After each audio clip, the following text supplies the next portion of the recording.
Government ని support చేస్తే దేశభక్తుడు అంటారు, అదే గవర్నమెంట్ ని క్రిటిసైజ్ చేస్తే యాంటీ నేషనల్ అంటారు. నిజంగా డెమోక్రసీ అంటే ఇంతేనా? ఒక ఇష్యూ గురించి మనం ఎప్పుడు వినని కోణాలు, మనం ఎప్పుడు చూడని పర్స్పెక్టివ్స్ చాలాసార్లు పుస్తకాల్లో కాదు సినిమాల్లో బయటకు వస్తాయి. మరి అలాంటి సినిమాలు మనం చూడకుండానే తీసేస్తే నష్టం ఎవరికి? గవర్నమెంట్ కా, లేదా ఆలోచించే అవకాశం కోల్పోయే మనకా? Kerala story, Kashmir files, Dhurandhar and Uri ఇవి రిలీజ్ అయినప్పుడు గవర్నమెంట్ ప్రొజెక్షన్ ఏంటి? హిస్టారికల్ ఫ్యాక్ట్స్ ని రిప్రజెంట్ చేస్తున్నాం, ఫ్రీడమ్ ఆఫ్ ఎక్స్ప్రెషన్ ని ప్రమోట్ చేస్తున్నాం అని అన్నారు. సినిమాని డిసైడ్ చేయాల్సింది ఆడియన్స్ అని చాలా ఫర్మ్ గా చెప్పారు. మరి అదే లాజిక్ సట్లెజ్ అనే మూవీ విషయంలో ఎందుకు అప్లై చేయలేదు? చాలా మంది జెన్సీకి ఈ విషయం తెలిసి ఉండకపోవచ్చు. 1984లో ఇందిరాగాంధీ అసాసినేషన్ తర్వాత పంజాబ్ టెర్రరిజం ని అణిచివేయడానికి చాలా కఠినమైన ఆపరేషన్స్ జరిగాయి. ఆ టైంలో TADA and police encounters, disappearances and human rights violations చాలా జరిగాయి ఆరోపణలు వచ్చాయి. ఆ అలిగేషన్స్ ని పర్సనల్ గా ఇన్వెస్టిగేట్ చేసిన యాక్టివిస్ట్ జస్వంత్ సింగ్ కల్రా సొంతంగా ఇన్వెస్టిగేట్ చేసి పంజాబ్ లో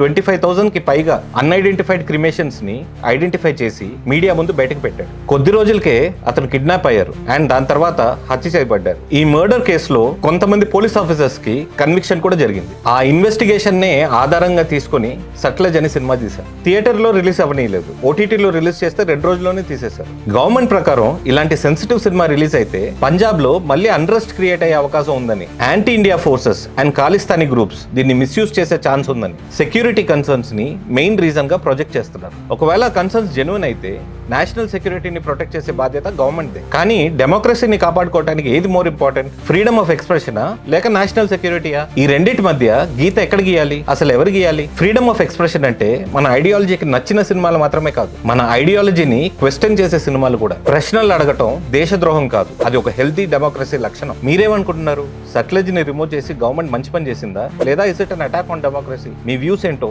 కామెంట్స్ లో చెప్పండి.